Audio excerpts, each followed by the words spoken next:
Vamos a empezar ahora con balances en procesos reactivos cuando los reactivos son soluciones.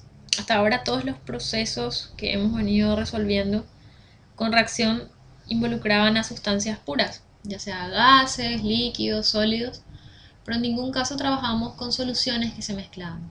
En este caso, ahora vamos a empezar a trabajar con los balances de energía cuando tenemos soluciones. Entonces, a esta parte de este capítulo denominamos termoquímica de las soluciones. Entonces, es muy común tener balances en procesos reactivos con soluciones en el caso de neutralizaciones, ácido-base, por ejemplo, en los que las sustancias nunca no se trata de sustancias puras, sino que trabajamos con ácidos o bases en solución generalmente acuosa, ¿verdad? Para empezar a hablar de la termoquímica de soluciones tenemos que definir entonces lo que sería el calor de formación de una solución, que es lo que vemos aquí. ¿Sí? El calor de formación de una solución. Entonces, el calor de formación de una solución dice, el cambio de entalpía asociado con la formación de una solución a partir de los elementos que forman el soluto y el solvente a 25 grados centígrados se llama calor estándar de formación de la solución. ¿Okay? Entonces tenemos aquí eh, el calor estándar de solución definido por la suma de estos dos términos. Y vamos a ver de dónde salen o de dónde surgen estos dos términos. Fíjense que me dice que es el calor asociado a partir de la formación de la solución a partir de los elementos que forman el soluto. Yo para una solución tengo soluto y tengo solvente. Entonces, elementos que forman el soluto y el solvente. Entonces, ambos a 25 grados centígrados. Entonces, vamos a hacer un ejemplo claro para evaluar, tratar de entender de dónde sale esto, esta ecuación. No debemos confundir el calor de formación de una solución con el calor de solución. El calor de solución, que vendría a ser este término aquí, no es otra cosa que la entalpía que tiene una determinada solución respecto al solvente y el soluto puros. ¿Sí? Respecto al solvente y el soluto puros. ¿Okay?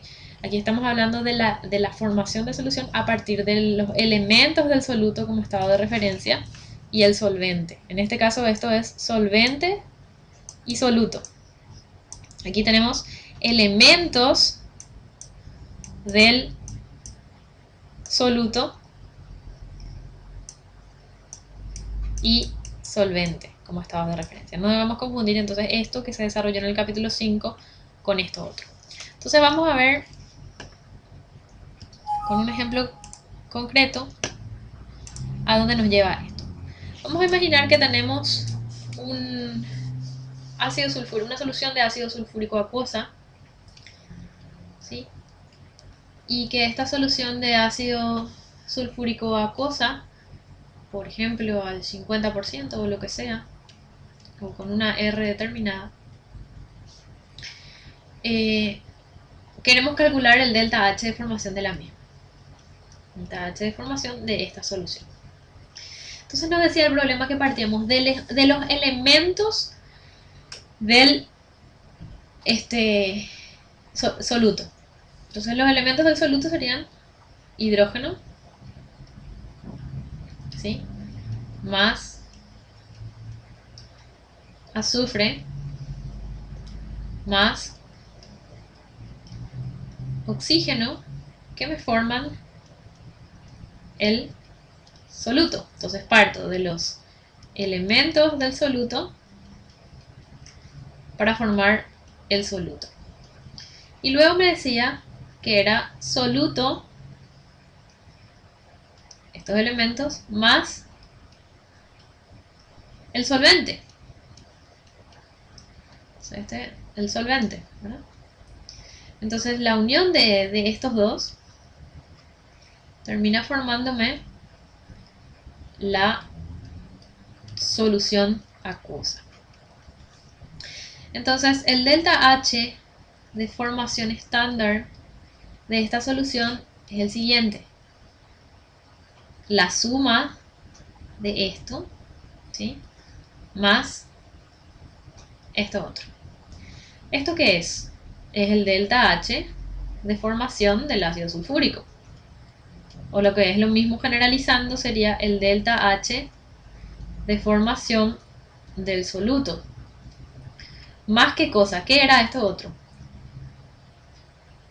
Es el cambio de entalpía que se tiene cuando se forma una solución a partir de los elementos soluto y solvente, o sea, a partir del soluto y solvente, no de los elementos del soluto y solvente, sino del soluto y solvente que los conforman. Esto era el calor de mezcla o calor de solución, ¿sí?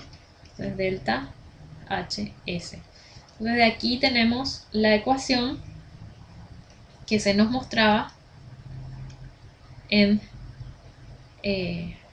la presentación.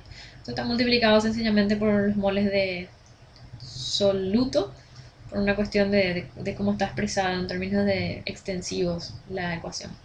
Fíjense que el calor de formación de una solución está expresado, por ejemplo, en unidades energéticas por mol de soluto. ¿Por qué? Porque sabíamos que el calor de solución siempre se expresaba, por ejemplo, en joule por mol de soluto. Entonces, en este caso, joule por mol de ácido sulfúrico disuelto. Y esto es de hecho joule por mol de ácido sulfúrico, porque es la entalpía de formación del ácido sulfúrico. Luego, el calor de formación de una solución está expresado en unidades de energía por unidades de mol de soluto. ¿Ok? Entonces, esta N que vemos multiplicada aquí no es otra cosa que los moles de soluto. Entonces, el calor estándar de una reacción que incluya soluciones puede, por tanto, calcularse a partir de los calores de formación de las soluciones. ¿Qué significa eso? Que si tengo una reacción en donde tengo un ácido sulfúrico acuoso más un hidróxido de sodio acuoso, el calor desprendido en el proceso va a ser igual al delta H, si es continuo, de la transformación. Y ese delta H de la transformación no es otra cosa que el delta H de formación de los productos en solución menos el delta H de formación de los reactivos en solución. Entonces vamos a hacer un problema que sería el ejemplo 9.55 del Felder de la página 461 para poder ejemplificar y diagramar de una forma más clara esto que estamos señalando. ¿Okay? Entonces, dice el problema. Calcule delta H estándar de reacción, ¿sí?, el delta H de reacción, para la reacción ácido fosfórico acuoso infinitamente diluido más hidróxido de sodio acuoso con una R de 50 moles de solvente por mol de soluto, para dar el producto de neutralización que sería la sal fosfato de sodio acuosa infinitamente diluida más agua. ¿Qué pasaba si no nos decía que era infinitamente diluida? Y bueno, se supone que si acá esto tenía enorme cantidad de solvente, el solvente permanece acá y esto también va a terminar siendo infinitamente diluida. Más agua. Esta agua no es el agua que venía acompañando a esta solución acá de ácido fosfórico. Acá teníamos agua y teníamos el ácido. Y acá teníamos el hidróxido y teníamos el agua.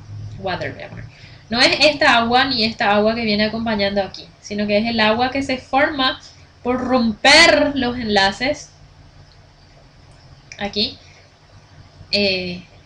por la reacción misma. Entonces, ojo con eso. Entonces vamos a calcular este delta H de reacción. Y luego dice, si 5 moles de hidróxido de sodio se disuelven en 250 moles de agua y se neutralizan en su totalidad a 25 Celsius con ácido fosfórico diluido, ¿cuál es el cambio de entalpía concomitante? ¿Cuál es el cambio de entalpía resultante? Sería, ¿verdad? Un detalle interesante que hay que resaltar es que hablar de soluciones infinitamente diluidas, estrictamente hablando, no tiene sentido práctico, o sea, sentido físico real. Pero cuando trabajamos con soluciones que tienen una R, qué sé yo, superior a 50 o aproximadamente 60 moles de solvente por mol de soluto, podemos rápidamente decir que esta sería una solución eh, muy diluida. Entonces vamos a resolver este problema.